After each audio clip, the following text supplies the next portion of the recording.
Ready sir sir இந்த படத்தோட பார்த்துருக்கேன், நல்லாயிருக்கு.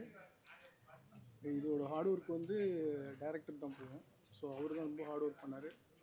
அவர் ஒரு 3 month பேக் அவர் இறந்துட்டார். அவர் சார்பாகவும் நான் பேசணும். இந்த படத்தோட வந்து ஒரு ஒற்றுமையை பற்றி பேசுகிறது. மனிதர்கள் எப்படி இருக்கணும், அதே சம்மந்தமாக இந்த இராணுவத்தில் அவங்களோட ரிலேஷன்ஷிப்பு எப்படி, அதை பற்றி தான் நாங்கள் வந்து கதையின் இது. ஸோ நல்லபடியாக வந்திருக்கு. ஸோ டைரக்டர் வந்து ஒரு இந்த படத்தோட கதையை வந்து ஒரு வருஷத்துக்கு முன்னாடி சொல்லும்போது அதுக்கான அங்கீகாரம் அவருக்கு கொடுக்காத பட்சத்தில் வந்து அவர் டெய்லி வந்து என்னை வந்து பார்ப்பார். என்னை வந்து பார்க்கும்போது எனக்கு ஒரு மகனாக எனக்கு ஒரு சப்போர்ட் பண்ணு, இந்த படத்தை எப்படியாச்சும் எடுக்கிறதுக்கு இது பண்ணு அப்படின்னு சொல்லும்போது இந்த படத்தை வந்து எடுத்தோம், நல்லபடியாக கொண்டு வந்திருக்கோம். உங்களுக்கு இந்த படத்தை நீங்கள் பார்த்துட்டு நீங்களும் எங்களுக்கு சர்டிஃபிகேட் கொடுக்கணும். நடிகர் வந்து அது எங்கள் மேனேஜர் தான் பார்த்துட்டார். அவர் டைரக்டர் தான் எல்லாமே ஃபாலோ பண்ணிக்கிட்டார். படம் பார்த்தீங்க, எப்படி நடிச்சிருக்காங்க? நல்லபடியாக நடிச்சிருக்காங்க. என்ன சொல்கிறோம்னா ஒவ்வொருத்தவங்களும் வந்து எக்ஸ்ட்ரா அவுட்புட் கொடுத்து தான் அந்த படத்தை வந்து பண்ணியிருக்காங்க. ஃபாரஸ்ட்டில் கஷ்டப்பட்டு பண்ணணும் படம் அப்படின்னாங்க. ஆமாம், அது வந்து எப்படின்னா பிளேஸ் வந்து பயங்கரமாக இருக்கும். அதை சப்போர்ட் பண்ணி நடிக்கிறது துணிச்சல் வேணும்ல. சண்டை காட்சிகள்லாம் எப்படி நல்லா வந்துருக்கு? நல்லபடியாக வந்திருக்கு. நீங்கள் பாருங்கள், நீங்களும் பார்த்துட்டு சொல்லுங்கள். ஓகே, இப்போ வந்து இந்தியா பாகிஸ்தான் அப்படின்றது வந்து ஒரு நாட்டோட ஒற்றுமையை பற்றி பேசுகிறாரு. அது எப்படி எடுக்கிறதுக்கு பெரிய தைரியம் வேணும், அதை ப்ரொடியூஸ் பண்ணுறது தைரியம் வேணும். எப்படி பண்ணுங்க கதை கேட்டு யூஸ் பண்ணுங்க. எல்லாம் அவரோட டைரக்டர் தான், அது அவருக்கு தான் இது போய் சேரும். என்னை பொறுத்தவரையும் வந்து அவர் சொன்னார், நான் செஞ்சேன். படம் பற்றி நல்லா வந்து நல்லபடியாக இருக்குது. எப்போ ரிலீஸ் பண்ணுங்க? கம்மிங் 19. சார் இன்னைக்கு இயக்குனர்லாம் அதுக்கு எப்படி சார் சரி சார், இயக்குனர்லாம் படம் அது எப்படி ஃபீல் பண்ணுறீங்க? எல்லோரும் சாதாரணமாக வந்து ஒரு பண்ணிட முடியாது. எல்லாருக்கும் வந்து ஹார்ட் ஒர்க்கு தான். ஹார்ட் ஒர்க்கு திறமை இருந்தால் மட்டும்தான் இது ஒரு விஷயத்தை பண்ண முடியும். ஸோ அவருக்கு இருந்திருக்கு, அது பண்ணுறாரு. அவர் முழு படம் எல்லா ஒர்க் முடிச்சு பார்த்தாரா சார்?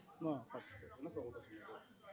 அவர் வந்து என்னை பிடிச்சி ஒரு இந்த சொசைட்டிலே எனக்கு இத்தனை வயசாகுது, எனக்கு யாரும் அங்கீகாரம் கொடுக்கல, இதை நான் கொண்டு வந்ததுக்கு நீ எனக்கு இது பண்ணினதுக்கு எனக்கு ரொம்ப சந்தோஷப்படுறேன் அப்படின்னு சொன்னார்.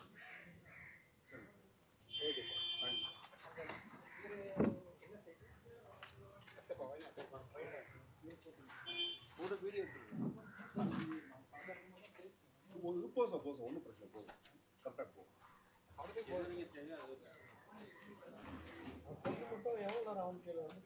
என் பேர் அர்ச்சனா சிங். நான் வந்து பெங்களூர் பொண்ணு. நிறைய தமிழ் ஃபிலிம்ஸ் பண்ணியிருக்கேன்.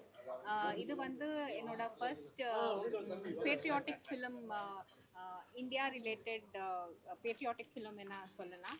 ஸோ இந்த படம் ஆஃபர் பண்ணும்போது ஐ வாஸ் லிட்டரலி எக்ஸைட்டட். ஏன்னா patriotic film first time army related என்ன நினைக்கும் போது I was thrilled and more interested. ஏன்னா இப்போ வரைக்கும் பண்ணதெல்லாம் love stories, village stories etcetera. But இது வந்து இந்தியா ரிலேட்டட், ஆர்மி ரிலேட்டடானா I was more interested. And it was great working with the director Sivasekar. அவர் ஏன்னா நான் நினச்சேன் ரொம்ப ஷார்ட் டெம்பர்டாக இருப்பாங்க. ஏன்னா 83 years old டைரக்டர். அவர் வந்து இட்ஸ் அ கிரேட் அச்சீவ்மெண்ட் அவருக்கு வந்து. I mean it's a very unique thing. So அவர் ரொம்ப ஸ்ட்ரிக்டாக இருப்பாங்க, ஷார்ட் டெம்பர்டாக இருப்பாங்க ஆனால் நான் நினச்சேன். பட் அப்படி ஒன்றும் இல்லை. ரொம்ப பேஷண்ட்டாக அண்ட் ரொம்ப ஜாலியாக நான் ஜோக் பண்ணிவிட்டு அந்த சீன்ஸ் எல்லாம் பண்ணிட்டாரு. ஸோ நான் அது நிறைய ரொம்ப லேர்னிங் எக்ஸ்பீரியன்ஸ் கூட சொல்ல முடியும். Learning experience and it was something joyful. I guess even hero will accept according to this. Shiva Ganeshan அவருக்கு ரொம்ப நன்றி. இந்த படம் எனக்கு ஆஃபர் பண்ணிட்டாங்க. இந்த படமே நான் இவரோட பேரை ஆக்ட் பண்ணியிருக்கேன். ஐ திங்க் இவர் ட்ரீம் சீக்வென்ஸ்லேயே வரேன். அண்ட் ஒரு இன்ட்ரெஸ்டிங் சாங் கூட இருக்குது. அண்ட் ஒரு நிறைய எமோஷ்னல் டைலாக்ஸ், சென்டிமெண்டல் டைலாக்ஸ் கூட இருக்குது. ஸோ அதுக்காக I feel I'm quite lucky to have that. சின்ன ரோல் இருந்தாலும் அவ்வளோ டெப்த்தாக ரோல் இருக்குது, அவ்வளோ ஸ்ட்ராங்கான ரோல் இருக்குது. ஸோ ஒரு கொஞ்சம் சீனில் வந்தாலும் இட் இஸ் குவைட் வெயிட்ஃபுல் என்ன நான் நினைச்சேன். Yeah, thank you. That's it from me. ஒரு மாதிரி இருக்கும். போது எனக்கு வந்து இது 3வது படம்.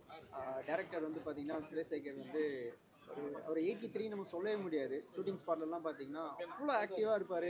அவ்வளோ வெயிலையும் மனுஷன் கூட இல்லாமல் வந்து ஸ்கிரிப்டை சொல்கிறது எல்லாமே வந்து ரொம்ப பயங்கரமாக இருக்கும். பட் அன்ஃபார்ச்சுனேட்லி இன்றைக்கி வந்து அவரை நாங்கள் எல்லோரும் மிஸ் பண்ணுறோம். இன்றைக்கி சார் இல்லை.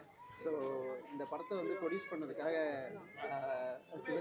சிவகணேஷ் சாருக்கும் ரொம்ப தேங்க்ஸ். ப்ளஸ் இந்த படத்தை எடுத்து இந்த அளவுக்கு கொண்டு வந்து படம் ரிலீஸ்க்கு கொண்டு போகிறேன் ரொம்ப ஹெல்ப்ஃபுல்லாக இருந்த முத்துக்குமார் சாருக்கும் வந்து மிகப்பெரிய நன்றி. இந்த படத்தில் நான் வந்து மெயின் லீடாக ஒரு ஆர்மி சோல்ஜராக வந்து நடிச்சிருக்கேன். போர்ன்றது வந்து எல்லாத்துக்குமே வந்து ஒரு முடிவு கிடையாது. எல்லாருக்குமே வந்து ஒரு மனசு இருக்குது, எல்லாருக்குமே ஒரு குடும்பம் இருக்குது அப்படின்னு வந்து ஒரு அற்புதமான ஒரு விஷயத்தை வந்து சொல்ல வராரு. ஸோ படம் பாருங்கள். முக்கியமாக வந்து பார்த்தீங்கன்னா நான் ஒரு வேண்டுகோள் ஒன்று வைக்கிறேன். தேட்டர்ஸ் வந்து பார்த்தீங்கன்னா ஸ்க்ரீனிங்ஸ் வந்து மார்னிங் ஷோஸ் தான் வந்து நிறைய அலர்ட் பண்ணுறாங்க. நியூ ஆக்டர்ஸ், நியூ மூவி, புது டேரக்டர்ஸ் எல்லாருக்குமே. பெரிய ஸ்டாருக்கு தான் வந்து பார்த்தீங்கன்னா மார்னிங் வந்து தேட்டர் ஃபுல்லாகும். இப்போ இந்த மாதிரி புது மூவிங்களுக்கு காலையிலேயே ஃபஸ்ட்டு ஸ்க்ரீனே வந்து ஃபுல் ஆகாது. ஸோ தயவு செஞ்சு ஒரு 6 மணி ஷோ, 6 o'clock ஷோ இல்லை நைட் ஷோ வந்து கொடுத்தீங்கன்னா ஸோ ஃப்ரீ டைமில் அவங்க வந்து தேட்டரில் வந்து பார்க்குறதுக்கு கொஞ்சம் ரொம்ப ஹெல்ப்ஃபுல்லாக இருக்கும். So thank you so much. Thank you.